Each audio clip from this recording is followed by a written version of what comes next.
ಮತ್ತು ರಾಜ್ಯ ರಾಜಕಾರಣದಲ್ಲಿ ಅನೇಕ ನಾಯಕರು ಬಂದು ಹೋಗಿರೋದನ್ನ ಎಲ್ಲರೂ ನೋಡಿದ್ದಾರೆ.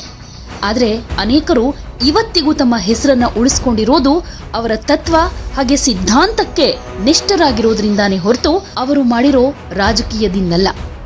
ಇಂತಹ ರಾಜಕಾರಣಿಗಳು ಅಧಿಕಾರವನ್ನ ಬಿಟ್ಟೂ ಬಿಡಬಹುದು, ಆದರೆ ತಾವು ರೂಢಿಸಿಕೊಂಡು ಬಂದಿರೋ ಆದರ್ಶಗಳನ್ನ ಮಾತ್ರ ಅವರು ಬಿಡೋದಿಲ್ಲ.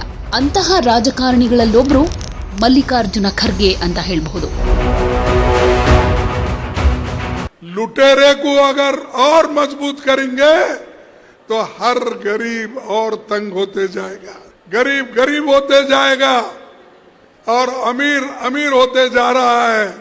अभी आपने बताया कि अदानी अंबानी कैसा निकले भाई. ಮಹಾತ್ಮ ಗಾಂಧೀಜಿ, ಜವಾಹರ್ಲಾಲ್ ನೆಹರು, ಇಂದಿರಾ ಗಾಂಧಿ, ರಾಜೀವ್ ಗಾಂಧಿ, ಸೋನಿಯಾ ಗಾಂಧಿ ಮುನ್ನಡೆಸಿದ ಕಾಂಗ್ರೆಸ್ನ ಚುಕ್ಕಾಣಿ ಹಿಡಿದಿರೋ ಮಲ್ಲಿಕಾರ್ಜುನ ಖರ್ಗೆ ಅವರ ಬದುಕು ಬೆಂಕಿಯಲ್ಲಿ ಅರಳಿದ ಹೂವಿದ್ದ ಹಾಗೆ. ಅವರು ಯಾವತ್ತೂ ಅಧಿಕಾರದ ಬೆನ್ನತ್ತಿದವರಲ್ಲ, ಜವಾಬ್ದಾರಿ ಬಂದಾಗ್ಲೆಲ್ಲ ಅದನ್ನ ನಿಭಾಯಿಸಿರೋರು.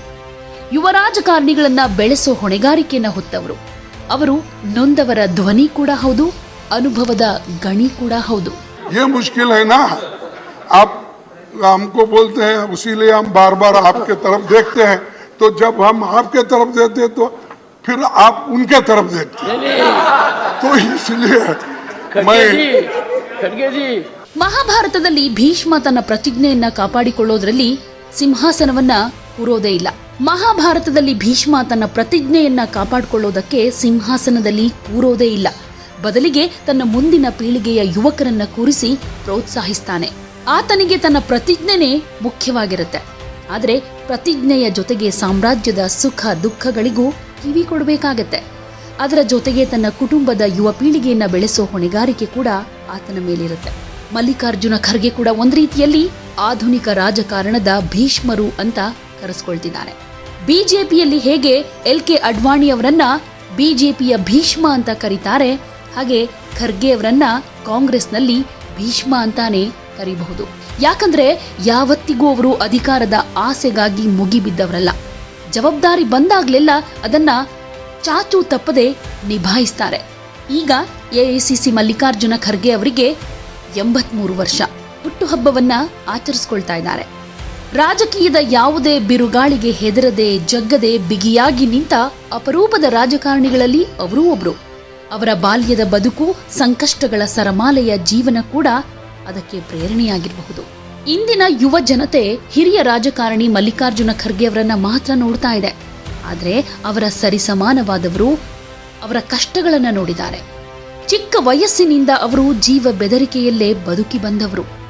ಅವರ ಬದುಕು ನಿಜಕ್ಕೂ ಬೆಂಕಿಯಲ್ಲಿ ಅರಳಿದ ಹೂವಿದ್ದ ಹಾಗೆ.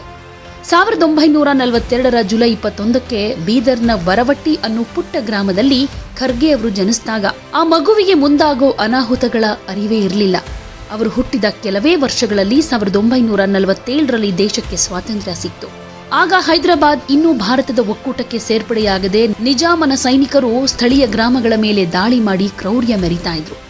ಬಡ ಜನರು ಅಂತಾನು ನೋಡದೆ ಮನೆಗಳನ್ನ ಸುಟ್ಟು ಅವರ ಬದುಕನ್ನ ಬೀದಿಗೆ ತರ್ತಾ ಇದ್ರು. ಖರ್ಗೆ ತೀರಾ ಬಡ ಕುಟುಂಬದವರು. ಅವರ ಕುಟುಂಬ ಒಂದು ಸಣ್ಣ ಗುಡಿಸಲಲ್ಲಿ ವಾಸ ಇತ್ತು. ಅಲ್ಲಿಗೂ ಬಂದಂತ ನಿಜಾಮನ ಸೇನೆ ಅವರ ಗುಡಿಸಲಿಗೆ ಬೆಂಕಿ ಹಾಕಿ ಇಡೀ ಕುಟುಂಬವನ್ನ ನಾಶ ಮಾಡೋದಕ್ಕೆ ಪ್ರಯತ್ನಿಸಿತು. ದುರಾದೃಷ್ಟ ಅಂದ್ರೆ ಖರ್ಗೆ ಅವರ ತಾಯಿ ಹಾಗೆ ಕುಟುಂಬದ ಬೇರೆಯವರು ಆ ಬೆಂಕಿಯಲ್ಲಿ ಬೆಂದು ಹೋದ್ರು. ಆದ್ರೆ ಅಪ್ಪ ಮಾಪಣ್ಣ ಹಾಗೆ ಮಗು ಮಲ್ಲಿಕಾರ್ಜುನ ಖರ್ಗೆನ ಎತ್ಕೊಂಡು ಹೊರಗಡೆ ಓಡ್ ಹೋದ್ರು. ಆ ಕ್ಷಣದಲ್ಲಿ ರಾಷ್ಟ್ರ ರಾಜಕಾರಣಕ್ಕೆ ಒಬ್ಬ ಮಹಾನ್ ನಾಯಕ ಬರ್ತಾನೆ ಅನ್ನೋ ಸುಳಿವು ಯಾರಿಗೂ ಕೂಡ ಇರಲಿಲ್ಲ. ಈ ರೀತಿ ಬೆಂಕಿಯ ಕೆನ್ನಾಲಿಗೆಯಿಂದ ತಪ್ಪಿಸಿಕೊಂಡ ಖರ್ಗೆ ಮುಂದೆ ಖ್ಯಾತ ನಾಯಕನಾಗಿ ಬೆಳೀತಾ ಹೋಗ್ತಾರೆ. ಜನಸೇವೆ ಜೊತೆಗೆ ತಮ್ಮ ವ್ಯಕ್ತಿತ್ವ ಎಲ್ಲರ ಮನದಲ್ಲಿ ಅಚ್ಚಳಿಯೋ ಹಾಗೆ ಮಾಡ್ತಾರೆ.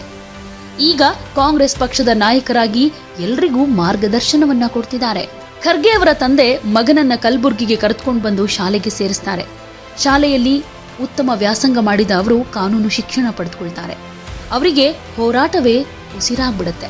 ವಿದ್ಯಾರ್ಥಿಯಾಗಿದ್ದಾಗಲೇ ಅನೇಕ ಹೋರಾಟಗಳಲ್ಲಿ ಭಾಗಿಯಾಗ್ತಾರೆ. ಈ ಹೋರಾಟಗಳ ಫಲವಾಗಿ 1969ರಲ್ಲಿ ಕಾಂಗ್ರೆಸ್ಗೆ ಸೇರ್ಪಡೆಯಾಗುವುದರ ಮುಖಾಂತರ ರಾಜಕಾರಣಕ್ಕೆ ಕಾಲಿಡ್ತಾರೆ. 1972ರಲ್ಲಿ ಫಸ್ಟ್ ಟೈಮ್ ಗುರುಮಿಟ್ಕಲ್ ಕ್ಷೇತ್ರದಲ್ಲಿ ಗೆದ್ದು ವಿಧಾನಸಭೆಗೆ ಎಂಟ್ರಿ ಕೊಟ್ಟು 2008ರವರೆಗೆ 9 ಸಲ ಗೆದ್ದು ಸೋಲಿಲ್ಲದ ಸರ್ದಾರ ಅನ್ನಿಸ್ಕೊಳ್ತಾರೆ. ಕೆಪಿಸಿಸಿ ಅಧ್ಯಕ್ಷರಾಗಿ, ವಿಪಕ್ಷ ನಾಯಕರಾಗಿ, ಸಚಿವರಾಗಿ ಕೂಡ ಸೇವೆ ಸಲ್ಲಿಸ್ತಾರೆ. 2009-2014ರಲ್ಲಿ ಕಲಬುರಗಿ ಸಂಸದರಾಗಿ, ಕೇಂದ್ರದಲ್ಲಿ ಸಚಿವರಾಗಿ, ಸಂಸದೀಯ ನಾಯಕರಾಗಿ ಕೆಲಸ ಮಾಡಿದ್ರು. ಎಲ್ಲ ದಾಖಲೆಗಳಿಗೂ ಒಂದು ತೊಡಕು ಇದ್ದೇ ಇರುತ್ತಲ್ವಾ. ಅಲ್ಲಿ ತನಕ ಸತತವಾಗಿ ಗೆದ್ದಿದ್ದ ಅವರು 2019ರ ಲೋಕಸಭಾ ಚುನಾವಣೆಯಲ್ಲಿ ಸೋಲ್ಬೇಕಾಗತ್ತೆ. ಅದು ಕಾಂಗ್ರೆಸ್ ಮಾತ್ರ ಅಲ್ಲ, ವಿಪಕ್ಷಗಳಿಗೂ ಒಂದು ಆಶ್ಚರ್ಯ ಅನ್ನಿಸ್ಬಿಟ್ಟಿತ್ತು. ಆದರೆ ಕಾಂಗ್ರೆಸ್ ಪಕ್ಷಕ್ಕೂ ಹಾಗೂ ದೇಶಕ್ಕೂ ಅವರ ಅನುಭವ ಹಾಗೂ ಸಾಮರ್ಥ್ಯದ ಅಗತ್ಯ ಇತ್ತು ಅಂತ ಕಾಣುತ್ತೆ. ಕಠಿಣ ಕಾಲದಲ್ಲಿ ರಾಜ್ಯಸಭೆಯ ವಿಪಕ್ಷ ನಾಯಕತ್ವದ ಹಾಗೆ ಕಾಂಗ್ರೆಸ್ ಪಕ್ಷದ ಅಧ್ಯಕ್ಷತೆಯ ಜವಾಬ್ದಾರಿ ಅವರ ಮೇಲ್ ಬಂತು. अच्छा ठीक है, 100 साल तक रहने दो, 91 है यार. अब सडनली जाके मोदी साहब उन्होंने ऐसा गले में मिले हैं और वो पकड़ आप नहीं थे तो इतनी तारीफ आपकी उन्होंने की, मैं समझता हूँ जिंदगी में किसी आदमी की उन्होंने तारीफ की ही नहीं, रियली समझता हूँ. क्योंकि मैं उनके साथ वहाँ पर 20, 25, 30 साल था और यहाँ पर कभी किसके बारे में तारीफ करने की उनकी आदत ही नहीं है. ಬಹುತೇಕರಿಗೆ ಅನ್ನಿಸಬಹುದು, ಎಷ್ಟೋ ವರ್ಷಗಳಿಂದ ಕಾಂಗ್ರೆಸ್ನಲ್ಲಿದ್ದಾರೆ, ಸತತವಾಗಿ ಗೆದ್ಕೊಂಡು ಕೂಡ ಬಂದಿದ್ದಾರೆ, ಆದರೆ ಸಿಎಂ ಸ್ಥಾನ ಯಾಕೆ ಇವರಿಗೆ ಒಲಿಯಲಿಲ್ಲ ಅಂತ. ಕೆಲವರ ಪ್ರಕಾರ ಇದಕ್ಕೆ ಸಿದ್ದರಾಮಯ್ಯನವರು ಅಡ್ಡಗಾಲು ಹಾಕಿದ್ರು ಅನ್ನೋ ಮಾತು ಕೂಡ ಇದೆ. ಯಾಕಂದ್ರೆ ಕಾಂಗ್ರೆಸ್ ರಾಜ್ಯದಲ್ಲಿ ಅಧಿಕಾರ ಹಿಡಿಯೋ ಟೈಮ್ನಲ್ಲಿ ಸಿಎಂ ಯಾರು ಅನ್ನುವಂತಹ ಪ್ರಶ್ನೆ ಬಂದಾಗ ಮಲ್ಲಿಕಾರ್ಜುನ ಖರ್ಗೆ ಅವರ ಹೆಸರು ಮುನ್ನೆಲೆಗೆ ಬಂದಿತ್ತು. ಆದರೆ ಸಿದ್ದರಾಮಯ್ಯನವರು ಜೆಡಿಎಸ್ನಿಂದ ಕಾಂಗ್ರೆಸ್ಗೆ ಸೇರ್ಪಡೆಯಾಗಿದ್ರು. ಒಂದು ಹಂತದಲ್ಲಿ ರಾಜ್ಯದಲ್ಲಿ ಕಾಂಗ್ರೆಸ್ ಅಧಿಕಾರವನ್ನ ಹಿಡಿಯೋದಕ್ಕೆ ಸಿದ್ದರಾಮಯ್ಯನವರೇ ಕಾರಣ ಅನ್ನೋ ರೀತಿಯಲ್ಲಿ ಬಿಂಬಿಸಲಾಗ್ತಾ ಇತ್ತು. ಹಾಗೇನೆ ಒಂದಷ್ಟು ಒಳ ರಾಜಕೀಯ ಅಲ್ಲಿ ನಡೆದಿತ್ತು. ಖರ್ಗೆ ಅವರನ್ನ ರಾಷ್ಟ್ರ ರಾಜಕಾರಣಕ್ಕೆ ಸೋನಿಯಾ ಗಾಂಧಿ ಬರಮಾಡ್ಕೊಂಡ್ರು.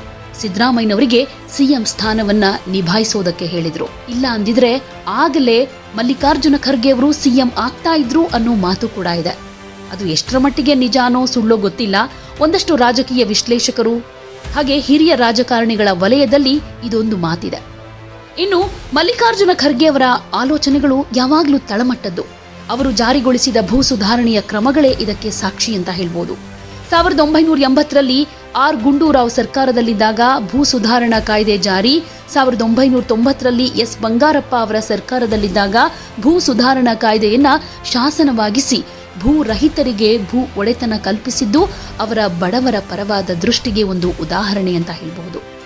371 ಅಧಿನಿಯಮದ ಅಡಿ ಹೈದರಾಬಾದ್ ಕರ್ನಾಟಕ ಅಂದ್ರೆ ಕಲ್ಯಾಣ ಕರ್ನಾಟಕದ 6 ಜಿಲ್ಲೆಗಳಿಗೆ ವಿಶೇಷ ಸ್ಥಾನಮಾನ, ಕೇಂದ್ರದಲ್ಲಿ ಕಾರ್ಮಿಕ ಸಚಿವರಾಗಿ ಬೆಂಗಳೂರು ಹಾಗೂ ಕಲಬುರಗಿಯಲ್ಲಿ ಇಎಸ್ಐ ಆಸ್ಪತ್ರೆ ಸ್ಥಾಪನೆ, ರೈಲ್ವೆ ಸಚಿವರಾಗಿ ಚಿಕ್ಕಮಗಳೂರು, ಸಕಲೇಶಪುರ, ಶಿವಮೊಗ್ಗ, ಹರಿಹರ, ಬಾಗಲಕೋಟೆ, ಕುಡಚಿ ಮಾರ್ಗಗಳಿಗೆ ಹೆಚ್ಚು ಅನುದಾನ ಮಂಜೂರು, ಹೈದರಾಬಾದ್, ಹುಬ್ಬಳ್ಳಿ, ಶಿವಮೊಗ್ಗ, ತಾಳಗುಪ್ಪ, ಯಶವಂತಪುರ, ಬೀದರ್, ಬೆಂಗಳೂರು, ತುಮಕೂರು, ಯಶವಂತಪುರ, ಚಂಡೀಗಢಕ್ಕೆ ಸಂಪರ್ಕ ಕ್ರಾಂತಿ ರೈಲು ಸೇವೆ. ಹೀಗೆ ಅವರ ಸಾಧನೆಗಳು ಇನ್ನೂ ಅನೇಕ. ಎಸ್ಎಂ ಕೃಷ್ಣ ನೇತೃತ್ವದ ಸರ್ಕಾರ ಇದ್ದಾಗ ಡಾಕ್ಟರ್ ರಾಜ್ಕುಮಾರ್ ಅವರನ್ನ ಕಾಡುಗಳ್ಳ ವೀರಪ್ಪನ್ ಅಪಹರಣ ಮಾಡಿದ್ದು ಇಡೀ ಸರ್ಕಾರಕ್ಕೆ ದಿಗಿಲು ಮೂಡಿಸಿತ್ತು. ಅಂಥ ಟೈಮ್ನಲ್ಲಿ ಗೃಹ ಸಚಿವರಾಗಿ ಎಸ್ಎಂ ಕೃಷ್ಣ ಅವರ ಜೊತೆ ಹೆಗಲಿಗೆ ಹೆಗಲಾಗಿ ನಿಂತವರೇ ಮಲ್ಲಿಕಾರ್ಜುನ ಖರ್ಗೆ. ಆ ಟೈಮ್ನಲ್ಲಿ ಅವರ ಮೇಲೆ ಅತಿಯಾದ ಒತ್ತಡ ಇತ್ತು. ಅಂತಹ ಸಂದರ್ಭವನ್ನ ಅವರು ತುಂಬಾ ನಾಜೂಕಾಗಿ ನಿಭಾಯಿಸಿ ಪರಿಹರಿಸಿದ್ರು. ಇನ್ನು ಈಗ ಕಾಂಗ್ರೆಸ್ನ ಗ್ಯಾರಂಟಿ ಯೋಜನೆಗಳು ದೇಶದೆಲ್ಲೆಡೆ ಚರ್ಚೆ ಆಗ್ತಾ ಇದೆ. ಇದರಲ್ಲಿ ಖರ್ಗೆ ಅವರ ಪಾತ್ರವನ್ನ ಮರೆಯೋ ಹಾಗಿಲ್ಲ. ಇಡೀ ರಾಜ್ಯ ಬೆಲೆ ಏರಿಕೆಯಿಂದ ತತ್ತರಿಸಿರೋ ಟೈಮ್ನಲ್ಲಿ ಜನರಿಗೆ ಒಂದಷ್ಟು ವರದಾನವಾಗಿದ್ದೆ ಗ್ಯಾರಂಟಿಗಳು. ಚುನಾವಣೆಗೂ ಮುನ್ನ ಈ ಯೋಜನೆಗಳ ನೀಲನಕ್ಷೆ ರೂಪಿಸುವಾಗ ಖರ್ಗೆ ಎಲ್ರಿಗೂ ಹೆಚ್ಚು ಮಾರ್ಗದರ್ಶನವನ್ನ ಕೊಟ್ಟಿದ್ರು. ಹೀಗಾಗಿ ಇಂದು ಜನರಿಗೆ ಆರ್ಥಿಕ ಶಕ್ತಿ ಸಿಕ್ಕಿದೆ. ಲಕ್ಷಾಂತರ ಕುಟುಂಬಗಳ ಬಜೆಟ್ನಲ್ಲಿ ಒಂದು ದೊಡ್ಡ ಸುಧಾರಣೆಯಾಗಿದೆ ಅಂತ ಹೇಳ್ಬಹುದು. ಇನ್ನು ಮೋದಿಯವರ ನೇತೃತ್ವದ ಸರ್ಕಾರಕ್ಕೆ ದೊಡ್ಡ ಸವಾಲಾಗಿ ಕಾಡ್ತಾ ಇರೋ ಹೆಸರು ಅಂದ್ರೆ ಅಲ್ಲಿ ರಾಹುಲ್ ಗಾಂಧಿಯನ್ನ ಬಿಟ್ರೆ ಮಲ್ಲಿಕಾರ್ಜುನ ಖರ್ಗೆ ಮಾತ್ರ. ಖರ್ಗೆ ಅವರ ಮಾತಿನ ಶೈಲಿ, ಮುಖಕ್ಕೆ ಹೊಡೆದ ರೀತಿಯಲ್ಲಿ ಹೇಳೋ ಅವರ ನೇರ ನಿಷ್ಠುರವಾದ ಸ್ಪಷ್ಟತೆಯ ಮಾತುಗಳು. अगर यही लव अफेयर पहले होता तो अच्छा था. 91 ईयर्स में क्या करेंगे? छोड़िए, आपकी बात पर कुछ कहना चाहते हैं, आपकी इजाजत हो तो पीयूष जी कुछ कहना. नहीं साहब, नहीं तो अगर समझ आ जाए तो अच्छी. ये चुप, ये देखो आप उनको ऐसा ही देते हैं, बाकी के वक्त हमको नहीं देते. दिस इज नहीं कल I am not giving floor to him sir. No. मुझे You तो- see, sir, I'm telling you, this is not going to be a permanent thing. You remember, you can't ask. When I asked, I want to get clarification. You did not allow when Modi ji was speaking. See, this is nothing. Even if I interfere, Modi is capable to give answer. Why you are doing Please this? continue. In democracy, it happens. ಇವರ ಮಾತಿಗೆ ಪ್ರತಿ ಅಧಿವೇಶನದಲ್ಲೂ NDA ಸರ್ಕಾರವೇ ಗಪ್ಚುಪ್ಪಾಗ್ಬಿಡುತ್ತೆ. ಮೋದಿ ಸರ್ಕಾರದ ನೀತಿಗಳನ್ನ ಮುಲಾಜಿಲ್ಲದೆ ತಮ್ಮ ಕಟುವಾದ ಟೀಕೆಗಳಿಂದ ಟೀಕಿಸೋದ್ರ ಜೊತೆಗೆ ಸರ್ಕಾರಕ್ಕೆ ಚಾಟಿ ಏಟು ಕೊಡೋದ್ರಲ್ಲಿ ಖರ್ಗೆ ನಿಸ್ಸೀಮರು. उसमें से 100 गायब हो गए तो गायब इसका मतलब ये गाय भी वही खाते हैं, दूध भी वही पीते हैं, चोरी भी वही करते हैं और दूसरों को चोर बोलते हैं. तो ऐसे लोग हैं, इनको हम सबक सिखाना लोगों के हित में जरूरी है. ಇದಕ್ಕೆ ರಾಜಕಾರಣದಲ್ಲಿ ಅವರ ಅನುಭವ ಕೂಡ ಕಾರಣ ಆಗಬಹುದು. ಈಗ ಸದ್ಯಕ್ಕೆ ರಾಜ್ಯದಲ್ಲಿ ಸಿಎಂ ಬದಲಾವಣೆ ಅನ್ನೋ ಚರ್ಚೆ ಬಂದಾಗ ಇಲ್ಲಿ ಮಲ್ಲಿಕಾರ್ಜುನ ಖರ್ಗೆ ಅವರ ಹೆಸರು ಕೂಡ ಕೇಳಿಬಂದಿದೆ. ಖರ್ಗೆ ಅವರು ರಾಜ್ಯ ರಾಜಕಾರಣಕ್ಕೆ ವಾಪಸ್ ಆಗ್ತಾರೆ ಅನ್ನೋ ಮಾತು ಕೂಡ ಕೇಳಿಬರ್ತಾ ಇದೆ. ಆದ್ರೆ ಅದು ಅಂದ್ಕೊಂಡಷ್ಟು ಈಸಿನೂ ಅಲ್ಲ. ಯಾಕಂದ್ರೆ ರಾಜ್ಯ ರಾಜಕಾರಣದಲ್ಲಿರುವಂತ ಸದ್ಯದ ಪರಿಸ್ಥಿತಿ ಬೇರೆಯದ್ದೇ ಆಗಿದೆ. ಒಟ್ನಲ್ಲಿ ಕಾಂಗ್ರೆಸ್ನಲ್ಲಿ ಅನುಭವದ ಗಣಿ ಅಂತ ಕರೆಸ್ಕೊಳ್ಳೋ ಮಲ್ಲಿಕಾರ್ಜುನ ಖರ್ಗೆ ಅವರಿಗೆ 83ನೇ ಹುಟ್ಟುಹಬ್ಬದ ಸಂಭ್ರಮ. ಪಕ್ಷದ ಕಾರ್ಯಕರ್ತರಿಂದ ಹಿಡಿದು ರಾಜಕಾರಣಿಗಳೆಲ್ಲರೂ ಕೂಡ ಹುಟ್ಟುಹಬ್ಬದ ಶುಭಾಶಯ ಕೋರ್ತಾ ಇದ್ದಾರೆ. ಪ್ರಧಾನಿ ಮೋದಿ ಅವರಿಂದ ಹಿಡಿದು ಎಲ್ಲರೂ ಶುಭ ಕೋರ್ತಿದ್ದಾರೆ.